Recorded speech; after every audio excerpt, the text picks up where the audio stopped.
championship. Extends the hand. There it is. John Finkel wins the most amazing game ever. Oh my God, he repealed into the third ritual. Oh! 2 8s and a 9. Gabriel Nassif does it. Look at his hand there. He's just like tense. Like, do you have That's it? the game! Unbelievable. Holy words!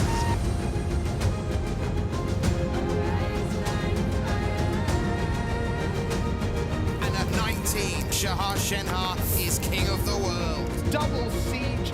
Seth Manfield is the champion. It's incredible. I did not expect this at all.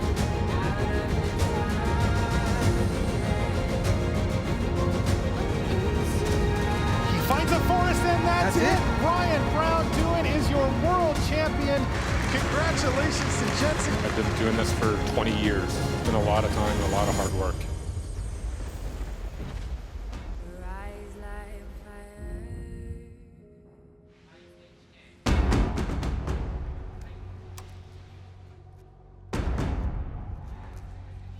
Las Vegas, Nevada, Sim Collector City, a city of dreams, a city of heartbreak. Which will it be and for who as we begin 3 days on our journey to the 2018 World Champion? Here inside, welcome inside our studio, Rich Hagan sitting alongside Maria Bartholdi, Simon Gertzen. That trophy is what is at stake here as we begin 3 days of intense and glorious competition for the best game in the world, Magic: The Gathering.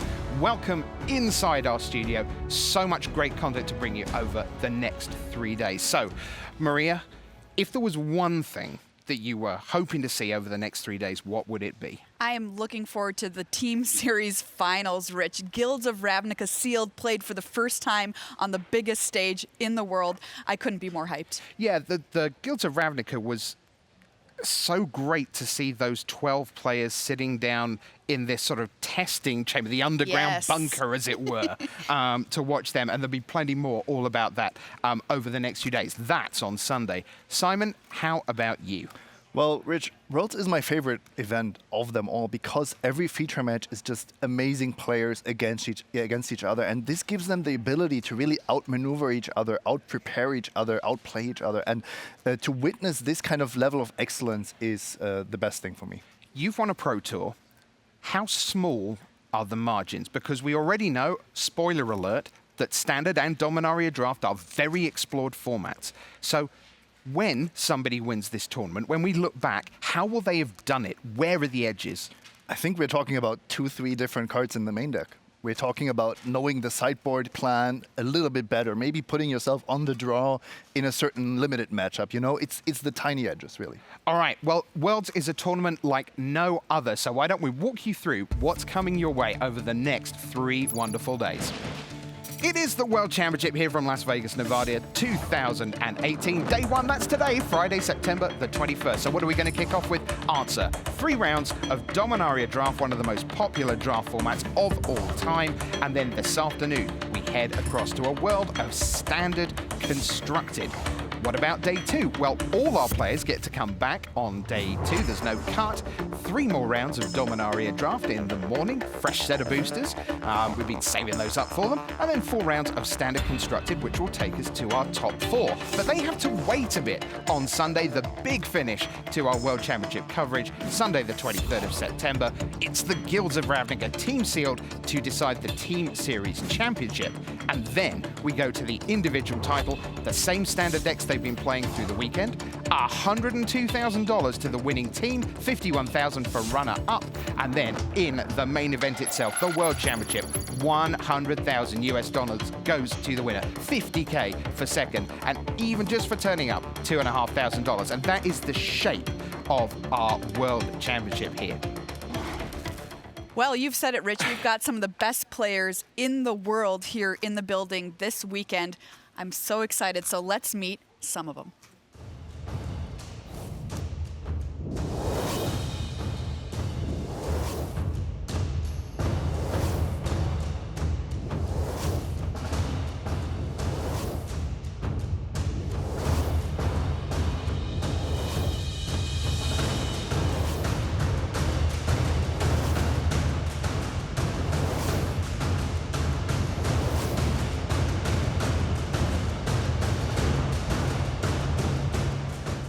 right, so our last player we saw there was Seth Manfield. A lot to be said about Seth, Simon, but the main question is, why is he so good? This year has been amazing for him. It's a good question, and it's difficult to answer if you don't know exactly what's going on inside his head. But Seth is always so calm and collected.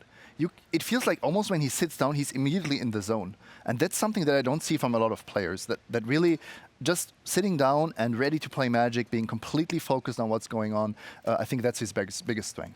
All right, well, let's meet our next 12 batch of players here at the World Championship.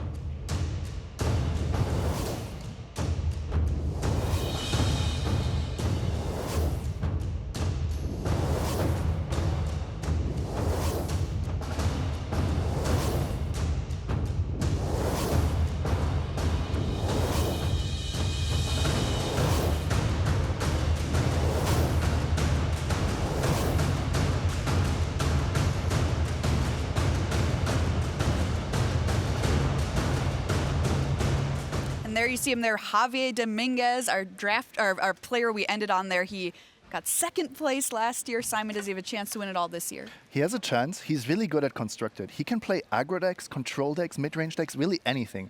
But he has to do well in draft. Well, speaking of draft, BDM is over at the video wall to give us a preview of our 2 featured drafters. Yeah, so what we're going to do, Maria, is we're going to open on Seth Manfield. He's going to be what we call our hero drafter, as it were. So you'll see him live. And then the 2 of you are going to get the chance to walk through every pick of every pack for Javier Dominguez. So Seth and Javier, that's your next hour here at the Magic the Gathering World Championship. But they've got pretty storied careers. Let's hear a little bit more about them from Brian David Marshall. Thanks so much, Rich. Yeah, these 2 players, I've had a chance to talk to them quite a bit. Javier Dominguez is someone we're going to see a little video with him this weekend talking about his approach to playing Magic, which is about having fun, really enjoying it, always trying to learn something about the game, and to just, if it ends up that you make the finals of the World Championship while doing that, all the better. Seth Manfield, I mean, we could just talk about this guy all day, and we're going to be talking about him for quite a while going forward. He is in a tie for the Player of the Year title right now with another player competing in this event, Luis Salvato. Just a tremendous season from this guy who is, we're going to find out Hall of Fame announcements this weekend. Could very well be going into the Hall of Fame as he is still competing for Player of the Year, winning a Pro Tour this season, making multiple Grand Prix top 8s, and just one of the dominant players on the game. And really, I think one of the best drafters in the history of Magic. So sending it back to you guys as we get ready for this exciting draft. All right, thanks so much, BDM. Seth Manfield, Javier Dominguez are 2 featured drafters. Simon, we're going to wrench our minds away from Guilds of Ravnica, which is obviously what everyone's super hyped about and heading towards the team series on Sunday. We're going to go back to Dominaria, which is a very sweet place to be draft-wise. Why don't we just mark our card? The players, by the way, out in the feature match area are seated. They're getting ready for their draft. We'll show you that in just a minute. But let's talk about some of the archetypes that are in Dominaria Draft.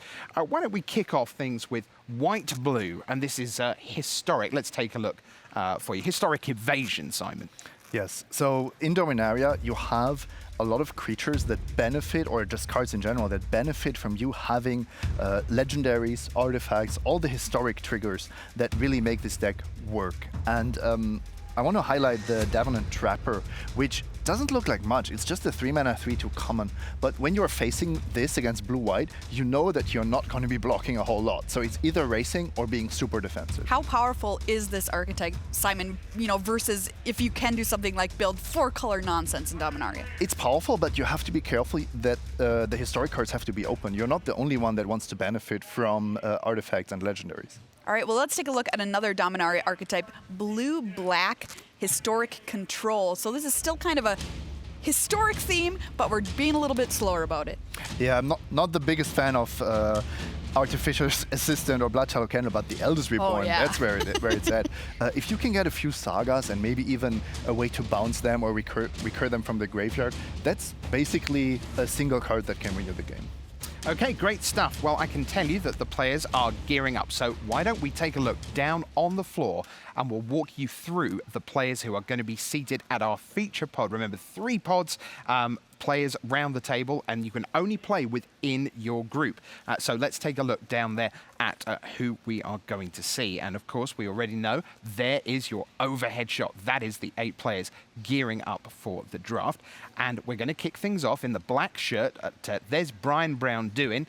You see in the black sitting on, there's Seth. So there's our opening drafter. He is gearing up to see whether he can once again claim a World Championship title. And then as we head round the table, you'll see the rest of the players. There is the draft pod there. I can tell you that Mike Sigrist, in fact, is part of that table down at the bottom. And there you see it. So Seth is sort of at 1 o'clock as we look. Next to him, Greg Orange, the Citrus Assassin. Then round from him is Mike Sigrist. You see on the left of screen there, Orange with his back to us. Then it's John Rolfe in the red Hararuya shirt on the left. On the far side from us as we look, Marcio Carvalho, the runner-up from the 2016 World Championship. Then the man who beat him in the final, Brian Brown doing. And then Javier Dominguez, lots to hear from him. And finally, on the right of screen, as you look, it's Martin User. So that is your feature table here for Worlds. We'll talk more about tables 1 and 2 later in the show, but the players are gearing up for draft. So, Simon, how much do these players know about each other's draft preferences? I think knowing something about draft preference is a lot harder than about constructed preference. Sure. Because you don't have that much data to go with. Even if I know somebody drafted white-blue at the last Pro Tour where Dominaria was drafted, I have no idea what they're going to draft here.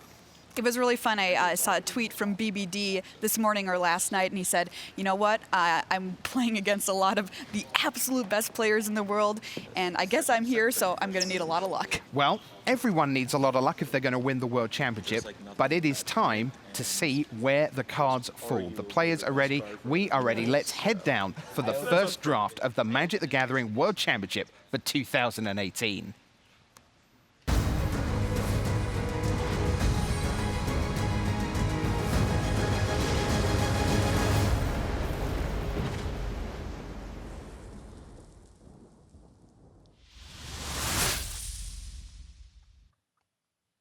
Hello there. Welcome to the booth here at the Magic the Gathering World Championship. Marcel Sutcliffe with Paul Cheon. And Paul, we're getting ready for that first crack being packed here on the early stages of our tournament. And of course, this is one of the most exciting moments. There's a lot of tension right behind us as the players are seated down, ready to do a Dominaria draft. Let's take a look at how the table looks for our featured drafter, who's going to be Seth Manfield this time, by the way. We've got big names, of course, across the table here, but take a look at how it lines up. Seth, if he looks to his right, he'll find, well, one of the best drafters in the world, Martin Uza. On the other side of him, Gregory Orange, and then you can get a feel for the rest of the table. Sitting directly opposite him, one of the best limited players going, Marcio Carvalho, on the far end of the table as well. There's no easy pods at the World Championship. No, absolutely not. Yeah, I mean, just take a look at this. We have lots of quote-unquote limited specialists here. You have Marcio, you have Martin Uza, but at the same time, Mike Sigrist is a fantastic limited player, and all of these players are fantastic limited players. You can't just have a good constructed record to kind of make it to the World Championship. So you're not going to have an easy match in any round at this event. Yeah, Sigrist also particularly noteworthy here because of his personal play style for Limited. He likes to try to set up inevitability, right? He wants a game to go long, and he wants to be able to produce an advantage over the long term that gets him the win. And I'll tell you what, if that's what you like, Dominaria is the place to go for that, because it absolutely supports that style. Well, yeah, and the thing about Dominaria draft, though, is you can really draft a lot of different archetypes. Yeah. You can kind of go for the long game, pick up a bunch of the mythic common that we talk about, Skittering Surveyor, and just draft all the colors, all the removal. At the same time, you can draft kind of a very streamlined blue-red wizard stack and just beat people down as well. And, you know, you saw Marcio. Marcio actually prefers aggressive strategies, and he's had plenty of success doing that as well. That's right. I think Sigris might be more of a Slimefoot guy. Oh yeah, definitely a slime. Yeah, which I am too, so I know what's up. But I wouldn't be surprised at all if we saw a Sigris go for that. Now, we are, of course, recording a match as well, not just a live draft from Seth Manfield, but we're also have Javier Dominguez from Spain. He's going to be a couple of seats down from Seth, but we're going to get a chance to see what his take on the format is as well. Of course, very well explored format. Dominaria, it's been out for a long time. These players have played it extensively, testing for a Pro Tour, and now even had a run up for the World Championship testing. This is probably, at least for my career, the most explored draft format that we're going to have at this high of a level. Right, absolutely. But at the same time, I don't think people are too upset about it, because honestly, it's one of the all-time great limited formats, I believe. It really is. This, has crept up to many people's top 5 limited formats of all time. It's in mine now, easily, especially after having revisited it, because I took a break to do M19, and then I came back to Dominaria, and I was like, this is still great, because I loved it. I mean, I'm not going to lie. Like, I'm a kind of unapologetic, Oh, you like limited? Yeah. Well, for limited in general, but Dominaria specifically. Yeah. I think that the big takeaway from just finding, like, what formats people like is the ones where there's a lot of power and there's a lot of flexibility in moving into a lot of different colors. People really like that. I talked to Ben Stark, and he's like, Paul, if you could just print a Pilgrim's Eye or a Skittering Surveyor in every single set, I would love you. Hey, we got Sky Scanner. Yeah, just any of those type of effects, for sure. Yeah, I love those type of. By the way, I'll vote with Ben on that one. I stand like it with too, Ben to be Stark. fair. Yeah, I'll make the push. Well, hey, you have a little say. Yeah, I do.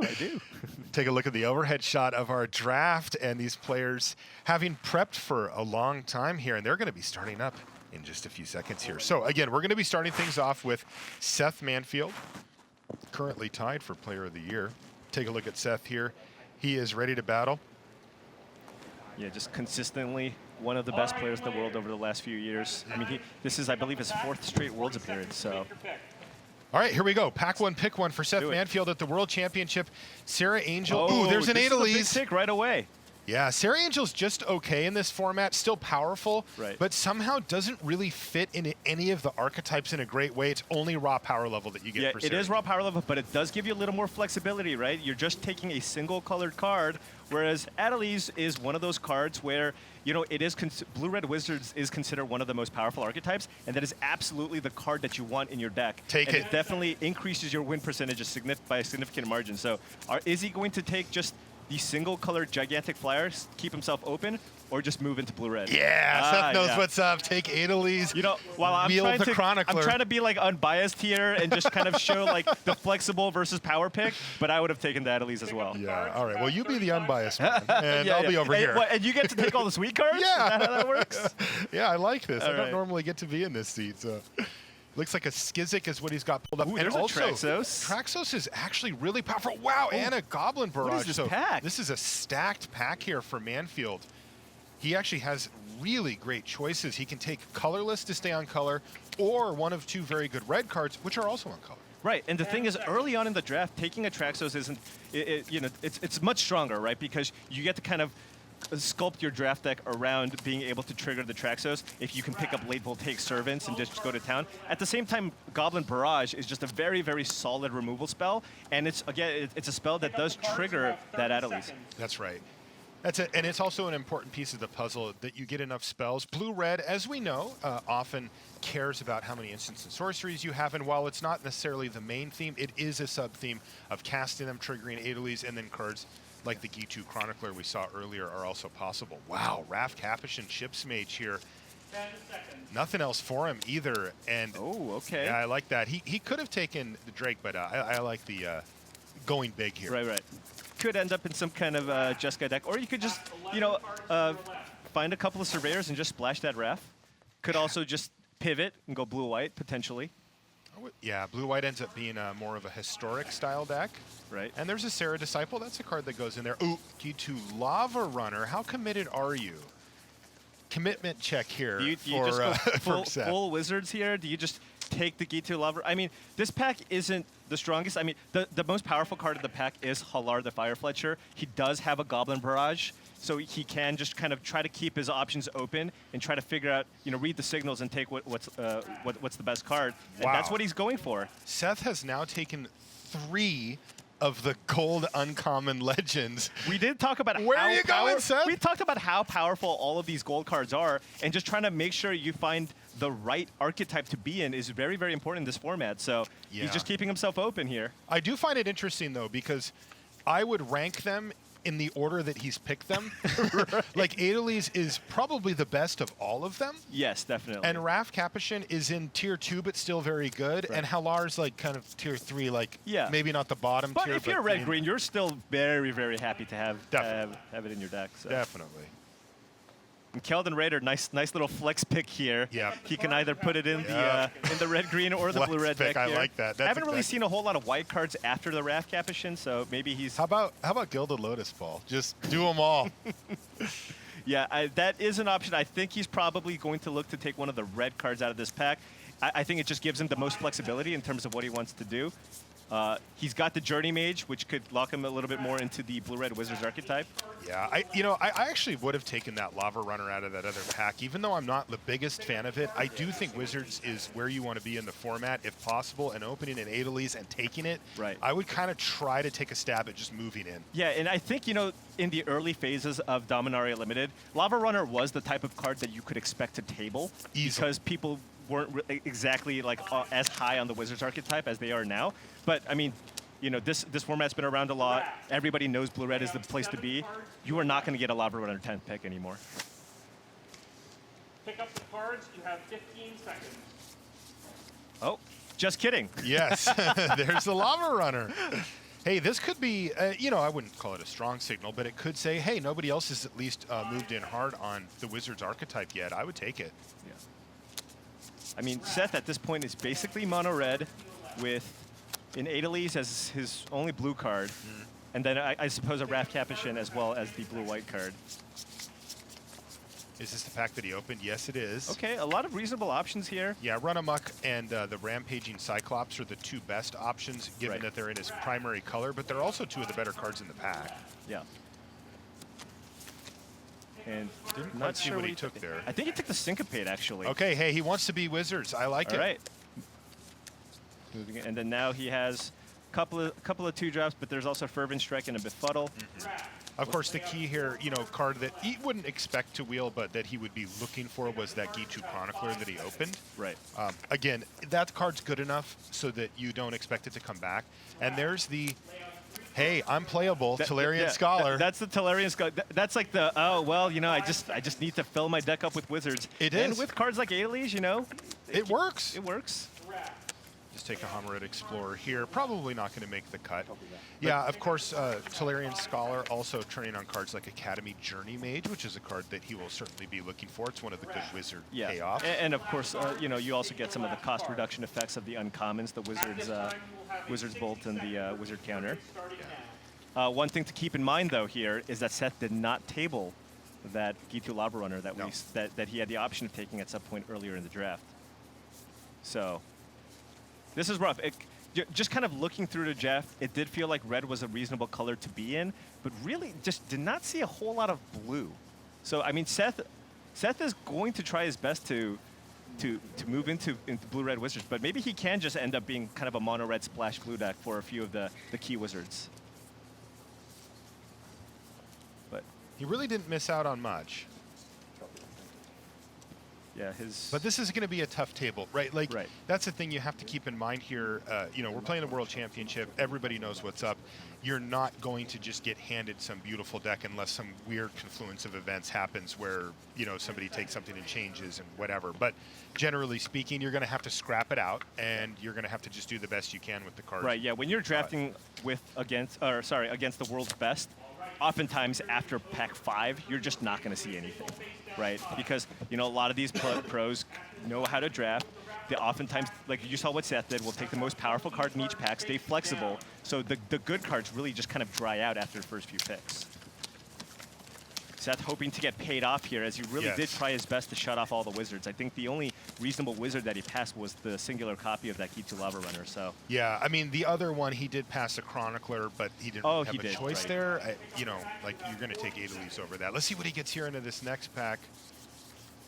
Don't see anything. Okay, Shivan Fire. Perfect. Yeah. Yeah, that's great. I mean, obviously, you hope for a big splashy rare, something along those lines, but Shivan Fire, as far as commons go, is probably his #1 pickup here, so that is great. And this is exactly the kind of pack you want to open, where it's like Shivan Fire as the clear best card in the pack and nothing else that's really great for any other deck.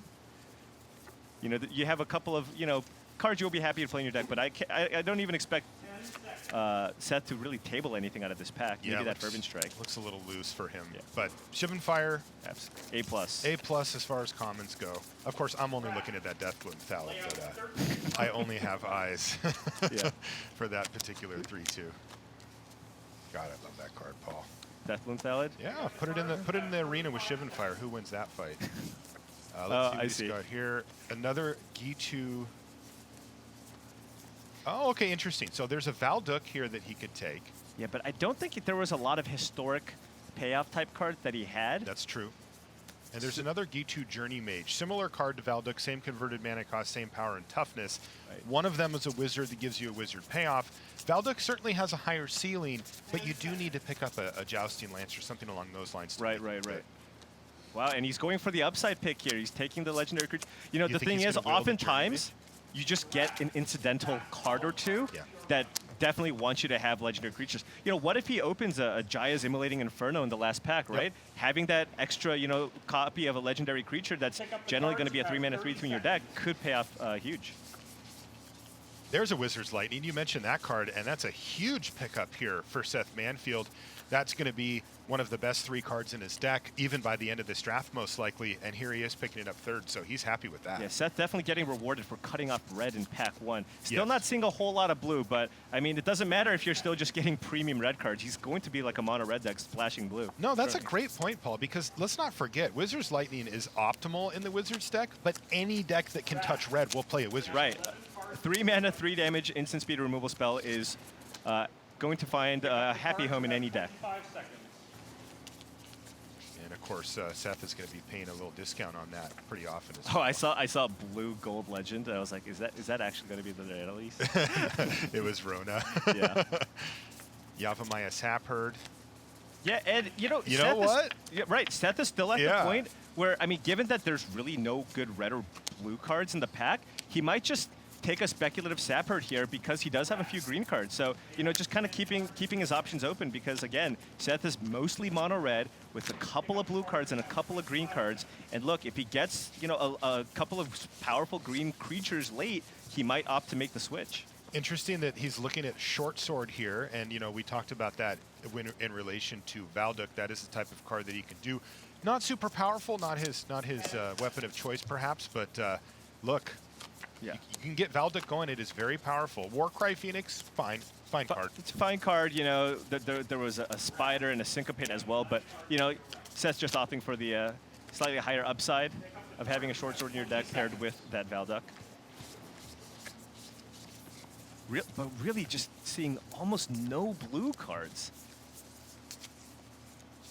Mono red might be where it's at. Although there is an opt, you know, having cheap spells to be able to trigger the Adelies is quite strong, but he's looking.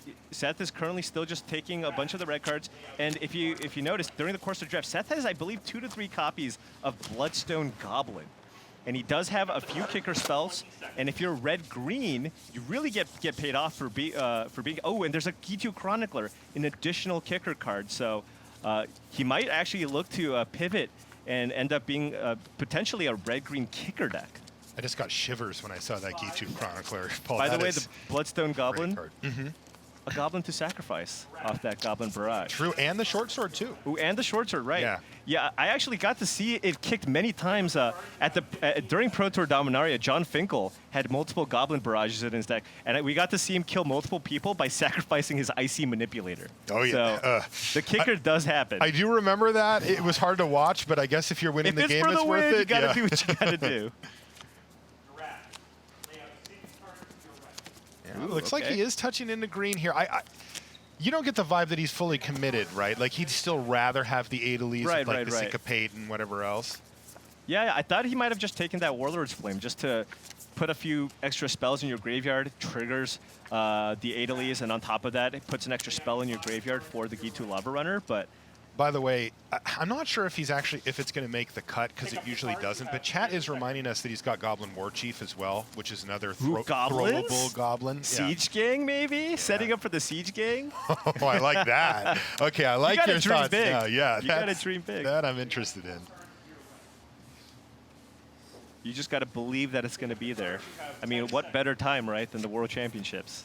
You know, I can tell you that Seth's friends and testing partners tease him relentlessly about being the luckiest on the team. So you never know. I mean, Seth is nearly mono red. Do you think, you know, once you're mono red, a card like Flame of Keld, is that something that he might be interested in playing? I would say no. Look at it. Wow. Just all the red cards. Yeah. I mean, not great, but they're still red cards. Poor Fire Elemental. I think he already has one, so, you know, he's mixing it up.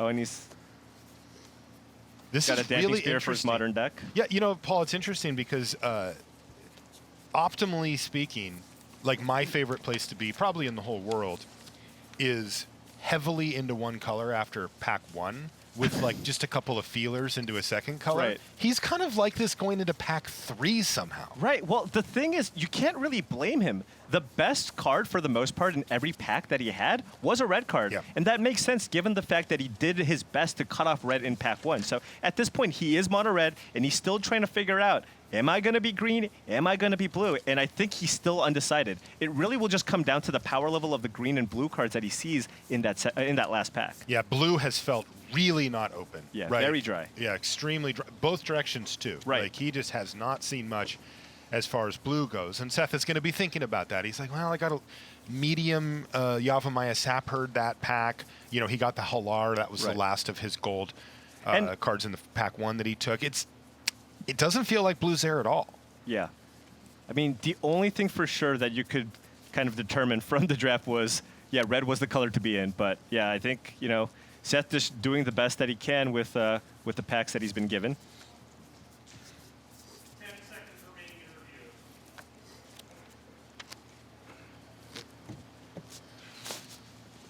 So I think that, you know, whatever he opens up out of the first maybe 2 to 3 picks will solidify him. Now, if he just keeps getting good red cards, then fine.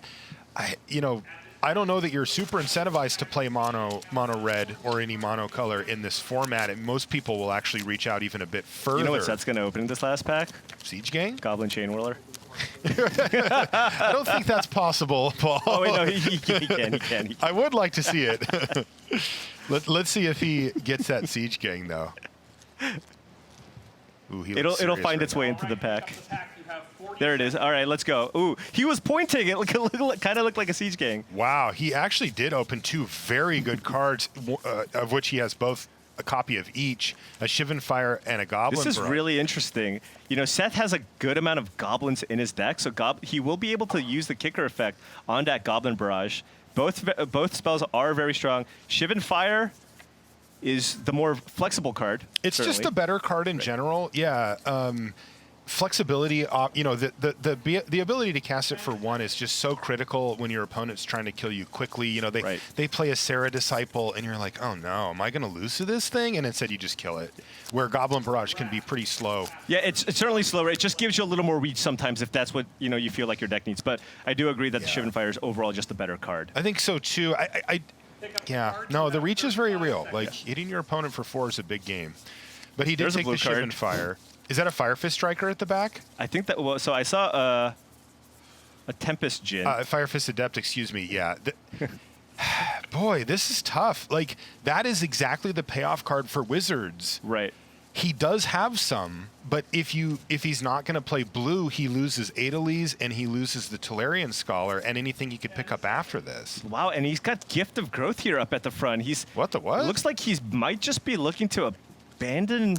The thing is, Fire Fist Adept, even it's not even the worst if you have a few wizards. And wow, he's going with the gift of growth here. Did not expect that. All right. He must be a big Halar fan. Yeah, he's locking into red-green. Maybe he got some pro tips from Simon Gertzen. Then there's an Academy Journey Mage. Oh, no. What a dagger. And a Gitu Journey Mage in the same pack, just saying, hey, we're open. It's good. Now he's probably going to have to take Growth from the Ashes or Haphazard Bombardment, though. He doesn't have a lot of ramp, so Bombardment is a little bit expensive. But I guess at the same time, maybe he doesn't have a lot of top end, so Growth from the Ashes maybe doesn't do a whole lot as well. So is he just going to go for the power pick here? I'm a big fan of Bombardment. Yeah. It's a card that I read at the beginning, and I was thinking, what is R&D up to here? This is one of those weird red coin flippy random cards. It's a very slow way to kill a bunch of things. But when you play it, you're like, wait a minute, it's a 3-for-1. Like, I will get it. I need to be able to survive long enough to realize that value, but it really is that. That was Tiana. By the way, the gold card, not a card that that Seth's going to be interested in. So he's looking at honestly, some kind of mediocre stuff here. An Eighth Seer Glider's like, meh. Yeah, he doesn't really have a whole lot of historic payoffs. I actually really like where he's going here.